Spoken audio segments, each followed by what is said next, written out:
This video is made possible by the EA Creator Network and was captured on a work-in-progress build. What's going on, everybody? My name is C4. Welcome back to the channel, and today, very excited to bring to you guys one of our 3 videos, depending on the order that you are watching it, where I'm going to break down each of the meta builds for the coach types in Madden 26 franchise mode. We have Offensive Guru, Defensive Guru, and the Development Wizard if you decide not to take over as a real-life coach.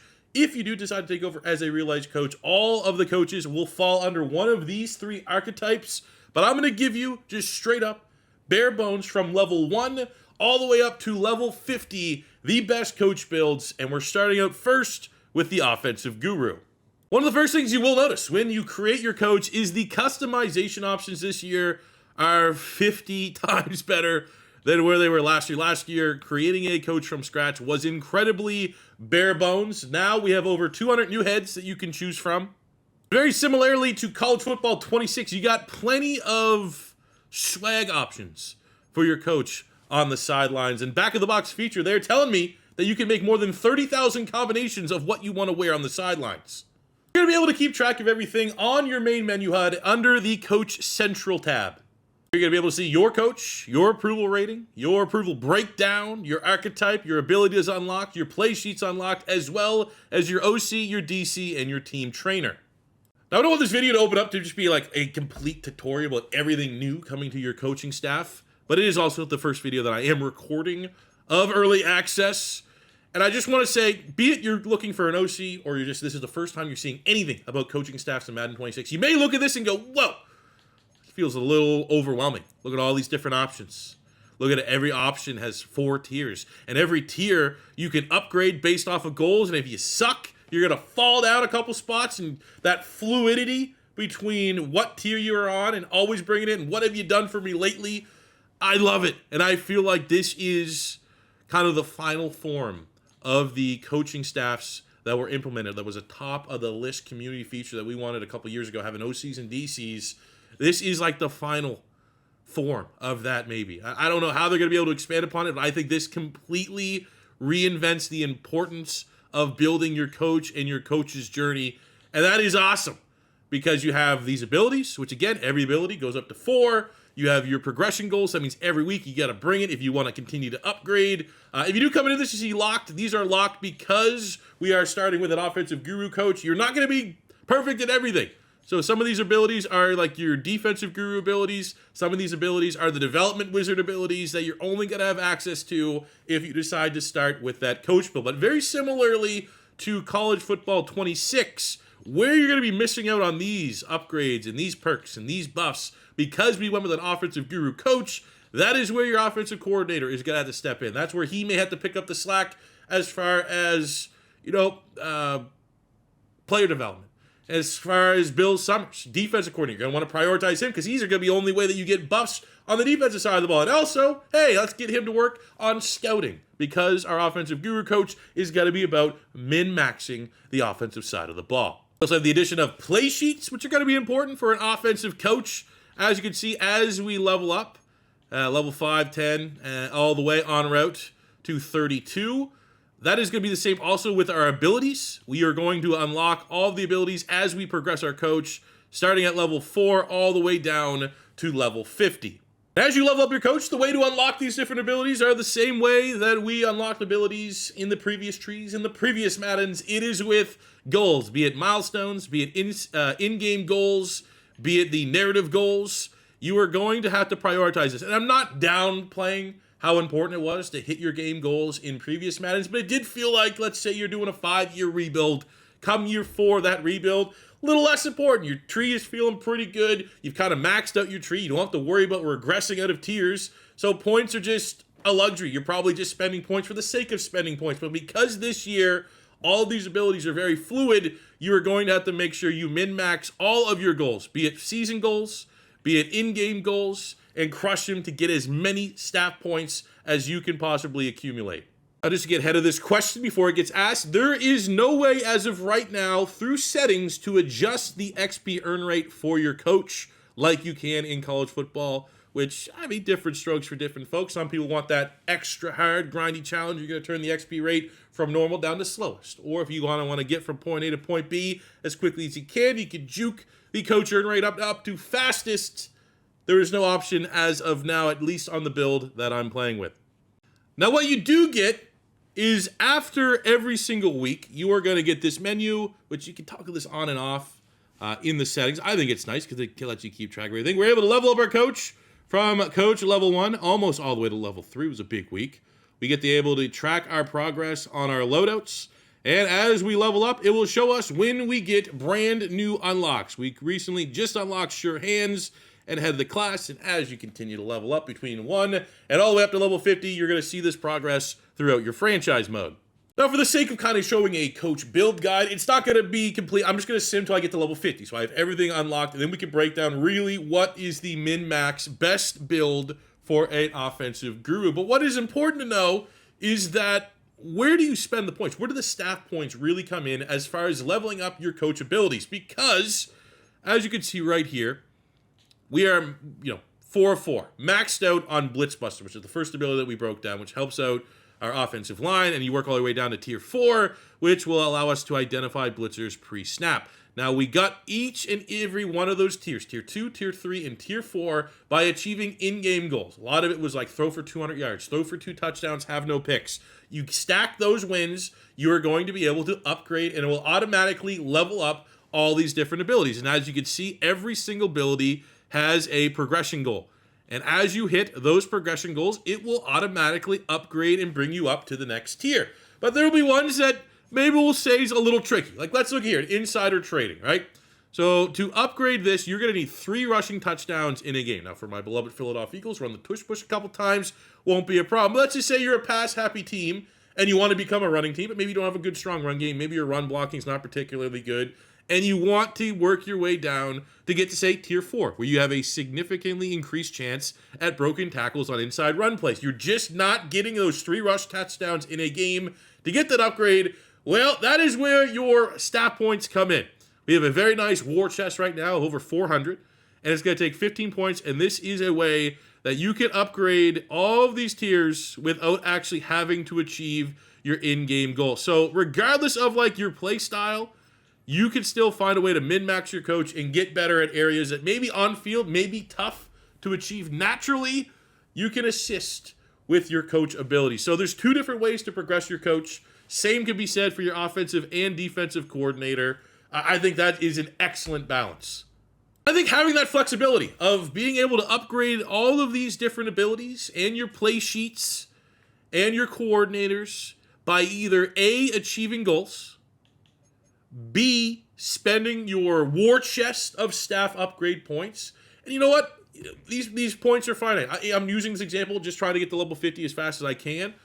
But there's going to be times that, like, you're going to be trying to ball on a budget, and you're not going to have the staff points to go, look, I want Angry Runner. Shout out Kyle Brandt. Boom. I want Saquon Barkley running like a man possessed. You're not going to be able to just do that because you're not going to have the staff points available. Or maybe, just maybe, you get a tough downgrade. We just maxed out Angry Runner, tier 4, working on. We want to get mastery, but we have a bad game. We get held below 250 total yards in a game. We get absolutely stomped, and we regress from tier 4 down to tier 3. And it's brutal because we became incredibly reliant on the increased chance of broken tackles on long pass catches. Well, bad downgrade, bad week. If you have that war chest, if you kind of hoard your stat points a little bit, you could just buy back into tier number 4, and I think that flexibility is awesome. Now we're just going to peel back behind the curtain here for 1 second, because right now I'm just simming to try to get our coach to level 50 so we can get a complete look at the abilities and play sheets and kind of min-max how we want to build our coach and build our coordinators off of a max level coach. But in case you're worried, maybe even slightly concerned, about having a level 50 limit for your coach and how quickly can you get that level 50. And I think you counteract that a little bit because these upgrades you can fall below if you have a bad week and have a downgrade, and you're always trying to keep your levels up and maintain. But in case you're worried, like, I don't want to get to level 50 too soon. Well, I just went 17-0 and won a Super Bowl, and we are level 16 and 3/4. So I don't think you have to have any worry with like a realistic franchise mode where you're grinding, you're working your way from the bottom to the top about hitting level 50 anytime too soon. Now, in case you're wondering, how long does it take to get to level 50? It took me 3 Super Bowls and essentially 4 undefeated 17-0 seasons to get there. Again, realistically, I'm thinking you can make a mess out of 10 years of like a regular traditional franchise mode to get to level 50. But here we go. Level 50. Boom. Get the final unlock. Practition. Let's go. So now level 50, we have all of the offensive guru abilities unlocked. And here is how I would prioritize, just outside of simply, hey, let's max every single ability. That's not going to be realistically feasible. You're not going to have this exact same scenario. So you need to deviate. Which abilities really need to take priority and which ones can you just, hey, we'll get the upgrade if we achieve the goal in game, but it's not necessarily where we need to spend our staff points. So let's start with the quarterbacks. We're going to start with Cool Under Pressure, which I think all these tiers give you some nice benefit. And some of the quarterback abilities that I didn't upgrade are going to be very team and player personnel specific. But I think for Cool Under Pressure Tier 1, which will reduce pressure effects on quarterbacks outside the pocket, is very nice. I think Tier 3 is going to be applicable to all styles of quarterback, which gives you a reduced pressure effect on your quarterback inside the pocket. And then you got Tier 4, which is increased chance of breaking sacks on a quarterback inside the pocket. That's going to be very valuable, regardless of if you're a pocket passer or a scrambling quarterback. Dashing Dots is another one that, yes, just upgrade this one, prioritize this one, especially as you work your way all the way down to tier number 4, which is going to increase your max throw distance for a quarterback. Oh yeah, we all know, we all love quarterbacks with a cannon of an arm, make it even better. I like Field General. I like these upgrades that clearly state what you are gaining. And with Field General, you're getting that +4 throw on the run, +4 throw under pressure, +4 medium throw accuracy, and +4 deep accuracy. For receivers, I only maxed out 2 abilities. One is Happier Feet, which is, kind of animation based. It's going to give you sharper in-breaking routes. It's going to reduce knockout chances on in-breaking routes. It's going to run sharper out-breaking routes, as well as reducing the knockout chance on out-breaking routes. Yes. Then we're going to get Move the Change, which clearly states what you're going to be getting with +4 release, +4 spec catch, +4 catching, as well as +4 catch in traffic for all wide receivers and tight ends. Maybe, in my opinion, the most important upgrades, just get your offensive line right, especially if you're going to be playing on Madden. Have every chance of success with the heartbeat of your offense, which is the offensive line. We have Ahead of the Chains, which is very, very nice, especially when you get down into tier 4, which is runs of first downs on early downs. Increases offensive line increase resistance meter. So it just makes it so you got that stone walls up front for even longer. We then have Blitzbuster, which you may be able to make the argument tier 1 and tier 2 could be more valuable than tier 3 and tier 4, even though obviously being able to identify blitzers pre-snap is beneficial, but I would max that out. Interior dominating is huge, especially when you get to tier 3 and tier 4, which is going to significantly increase the success chance against power and finesse moves for your interior linemen. You also have People Movers, which very plain as day tells you what you're getting, +4 impact block, +4 run block power, +4 run block finesse, as well as +4 run block across the board for all your O-line. And the inverse of that is Riot Shield, where you get the same thing, +4 awareness, +4 pass block power, +4 pass block finesse, as well as +4 pass block. Then we're going to do the same with Transparents, where we got to trust. We got to put faith in the wordings that the discrepancy between small resistance and way down at tier 4 of significant resistance to quick block shed moves from the D lineman is worth the investment. We're going to finish with our final 4-4, which is Trimmed Edges, which, again, tier 3, tier 4, trust the wording, with significant increased success chance against power and finesse moves for your left and right tackles. But I also think maybe there's a chance and a reason to be skeptical as I look at some of my tier 3 max, where I'm not going to spend all 4 of my upgrades. Here for insider trading, we're going to get down to slightly increased chance at broken tackles on inside run plays. Maybe in certain circumstances, if you want to be a run-heavy team, you're going to want to prioritize unlocking this. But I think a lot of people are probably going to get in pass-happy situations where you just want to throw the football out. You definitely don't want to spend all of your points. We'll get to that in just 1 second. So I think it's going to kind of be a give or take. And I think, for the most part, you're going to want every single boost you could possibly get on your offensive line. A better offensive line is going to improve your running backs regardless. And I think everyone can kind of agree that you're getting a lot more value when you do an offensive line upgrade, because for a lot of these, that means you're getting 5 starters that are going to be getting boost versus a running back where you're getting 1 guy on the field that is getting a boost. So the value is not necessarily applicable. And then when you have quarterbacks getting 1 boost, I mean, it's quarterbacks. It's the most important position on the field. When you have receivers getting these boosts, it is your X, your Y, your slot, your tight end, your second tight. It could be upwards of 5 players getting boosts. So when it comes down to the running back, I kind of took the same approach when I was making my Coach Bill videos in College Football 26. That it is very powerful to have a great run game. But when you're kind of viewing everything in a vacuum, the running back upgrades are for 1 guy on the field at once. And if you're only going to be investing in a attribute that's going to only fix 1 guy, probably should be the quarterback above all. We're still going to show love. We got outside the club. We're going to get tier 3 to help out the running backs, and we're just going to go maybe on the inverse. Is that maybe the difference between a slightly increased chance and a significantly increased chance? Maybe it's not that big. Maybe it's not worth the upgrades. So maybe you want to cap yourself out at tier 3 and give yourself just good, slightly increased chance on both inside and outside run plays. Play Flake Magician, again, this and some of these are going to be down to personal play style. But in my opinion, going for value, it's nice having, defenders significantly more influenced by play action on short yardage downs, 3 or less yards. But I mean, how much really? Unless you are heavy play action, which you could be basing on your scheme. But I think generally speaking, most teams aren't heavy play action. And then you could probably buy this build that we're not going max on run and play action. You kind of can get an idea of what kind of offense we're going to run. For the first 3 tiers here, ensure hands, as it's going to increase our catchability for passes 10, 20, and 20 yards and beyond. I did not feel like the value in tier 4, which is reduced catch penalty on diving catch attempts, could be nice. But I think our points here, as we remain with our upgrades with 587, can be better spent elsewhere. Same go with the running backs. We got +4 carry, +4 break tackle. You could probably stop there. How much value are you really getting for an additional +4 juke move and +4 spin move? Unless you're an absolute monster on the sticks. I think the carry and break tackle would be more than enough in the workhorse category.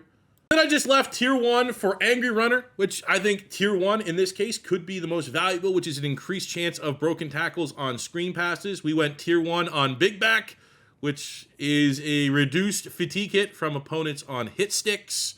We went tier 1 on Read Blocktion, which is a reduced defender ability disengage from run blocks on option and quarterback design run plays. Now, this is going to be very schematic dependent. If you are running the Baltimore Ravens, or the Cardinals, this is going to be very, very valuable. If you are not, and you are not running a lot of quarterback design runs, there's not really going to be a whole lot of value in investing here in Read Blockchain. And the same thing here with Stamina Stealer. Maybe this is overpowered. This is kind of the one where it's you'd have to probably sink some significant time and see the discrepancy between the speed and close down ability of teams in the first half versus, say, in the fourth quarter. And really, if that fatigue hit is crushing, it depends about maybe the sub-in, sub-out sliders, get these starters off the field because they're gassing. Because I think there's a little bit of unknown in Stamina Stealer. I think I can better spend my points elsewhere.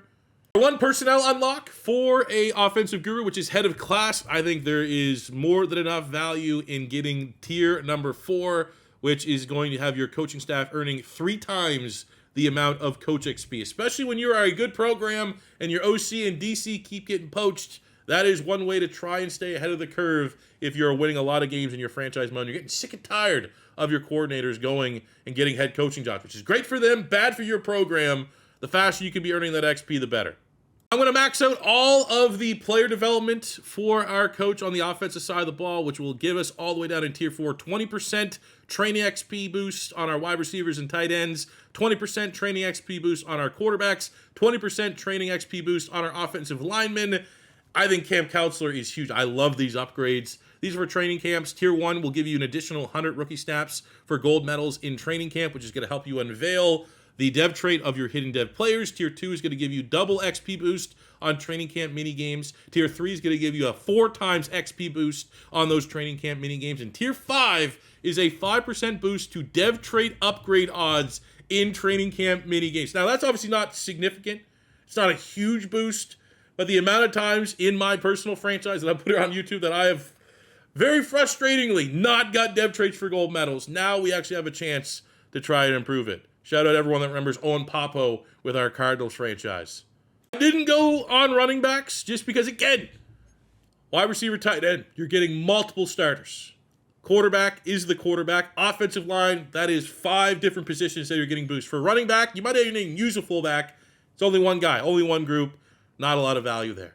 After school tutor is huge. This was one of my priorities in the old skill tree for 25, Madden 24. You want to get those 3 additional focus players for your weekly training. Those are the guys that are going to get those extra XP every single week. And then at tier 4, you're going to get a 10% increase to training XP for all players overall. I mean, you can make the argument as soon as you unlock after school tutor, that should be your priority to maxing that out.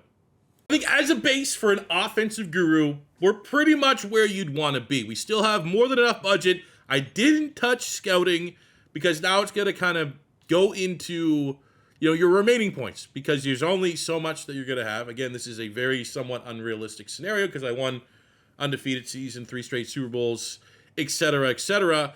But you're going to need these points to upgrade your offensive coordinator. You're going to need these points to upgrade your defensive coordinator. Your defensive coordinator, depending on your different franchise modes, is going to be different levels. You could have a max level defensive coordinator, and you're going to want to go and invest quite heavily because you have no defensive abilities for your coach. I think depending on your sliders and how you depend to play with your rules and settings, if you're going to embrace the new wear and tear system, I think having a trainer is incredibly important. And from what I can see, they don't get poached away. So it is worth the investment, and I kind of spent a couple of these upgrades, like one of these down to tier 4 on Injury Shield, reduces injury chances in games by 25%.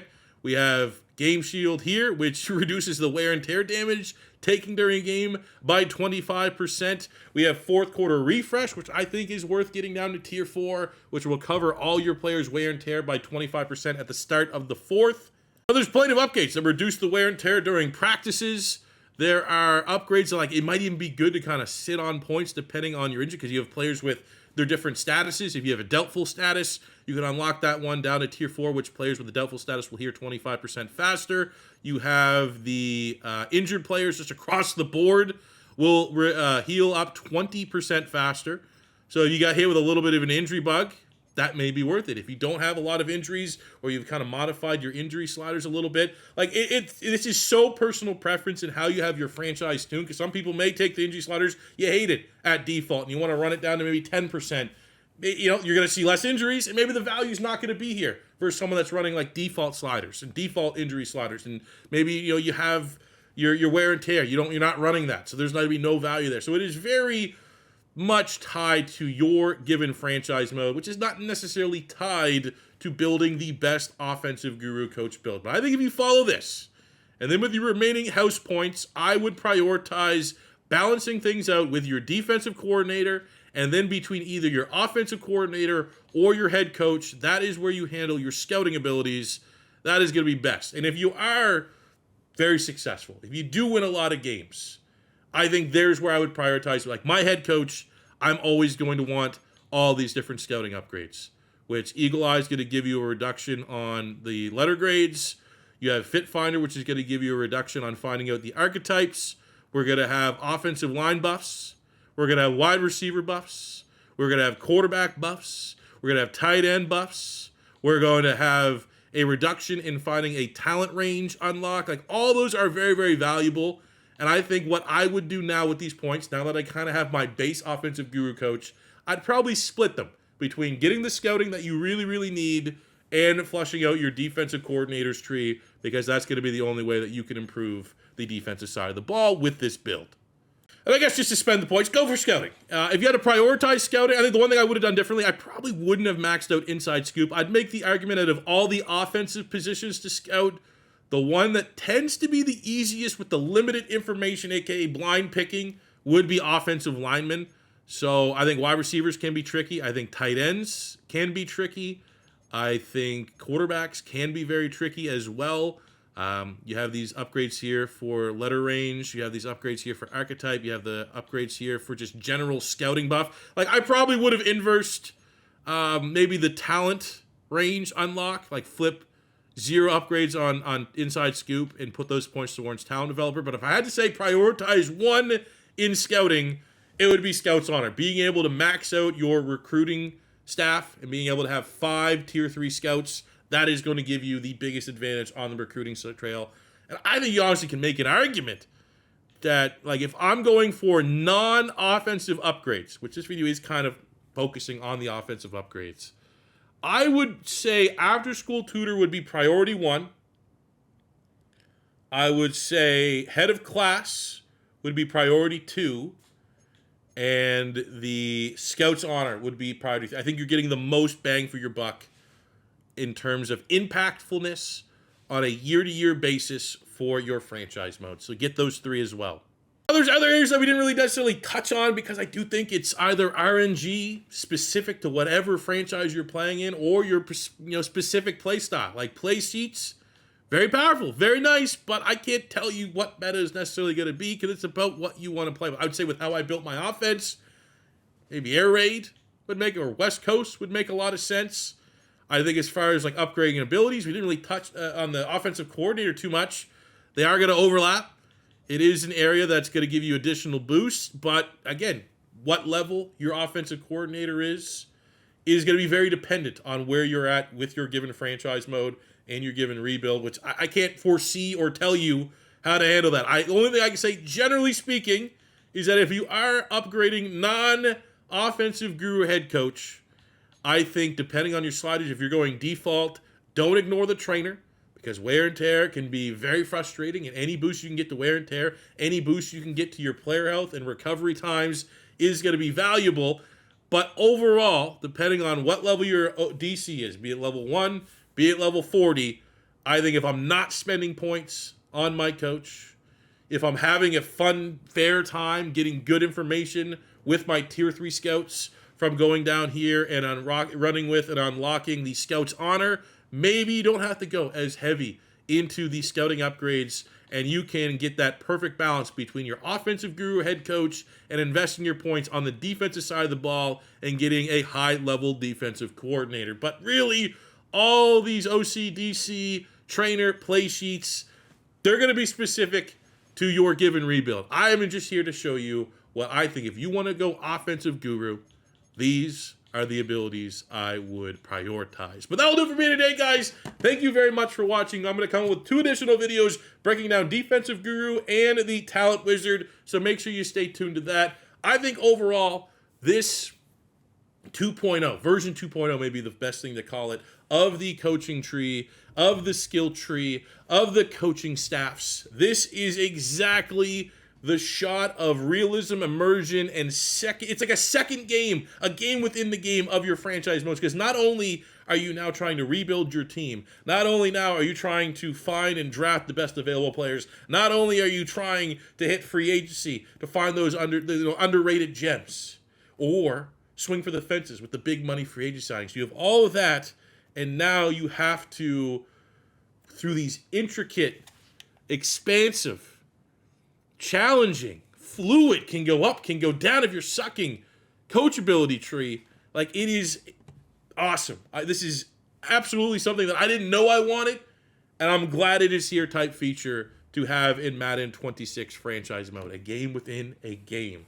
But that'll do it for me today, guys. Thank you very much for watching. As always, your first time stopping by, don't be afraid to hit that subscribe button. We're going to have a bunch of Madden 26 content dropping over the next couple days and throughout Madden 26 season. I'm excited to announce when we do and drop our Madden 26 main channel franchise. It's going to be an absolute banger. Obviously, we're going to continue keeping on with the College Football 26 Dynasty content. So, hey, why not? If you haven't hit that subscribe button, we're here year 15 on the YouTubes. Why not this year be C4's year? I very much appreciate everyone rocking with me. And that'll do it for me today, guys. I'll see you back here in the next one. Till then, it's your boy C4 saying peace out, love ya. Have a good one. Maybe leave a comment. Which coach build are you going to go with? Are you going to go offensive guru? Are you going to be waiting for the defensive guru? Are you going to be waiting for the talent wizard? Let me know in the comment section below. I'll see you back on the next one. Peace out.